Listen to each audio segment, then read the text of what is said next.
Hello everyone, সকালবেলা sandwich বানিয়ে খেয়ে নিলাম। তারপরে চলে এসেছিলাম ঘরের ওখানে। তো প্লাস্টার প্রায় এই রুমটা শেষ হয়ে এসেছে, একটা রুম।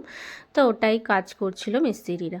তারপরে ঘরে চলে এসেছি, এখন বানাবো এখানে বাঁধাকপির পকোড়া। বাঁধাকপি, কাঁচা লঙ্কা, নুন, হলুদ, বেসন দিয়ে, আর কিছু দেবো না এটাতে। তো এই যে এখন মেখেও নিয়েছি, তারপরে এটাকে এবার একটা একটা করে তেলে দিয়ে দেবো। তো বড়াগুলো বানিয়ে নিচ্ছে। এই যে কিছুটা ভাজা হয়ে গেছে, এখনও কিছুটা আছে, বাকিটাও ভেজে নেবো। তবে বড়াগুলো দারুণ হয়েছিল খেতে। দুপুরের খাবারে ছিল ডাঁটা আলু পোস্ত, আর তার সাথে ছিল বাঁধাকপির বড়া আর ঘি।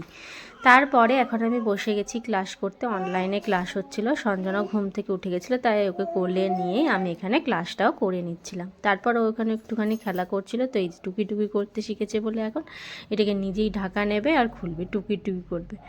এই যে এখন এরম করে দেখবে আর এটা দিয়ে দিয়ে হাসবে। তারপরে বিকালে রেডি হয়ে বেরিয়েছিলাম। কোথায় গেছিলাম সেটা পরের পার্টি দেখাবো। একটা দারুণ জায়গা গেছিলাম।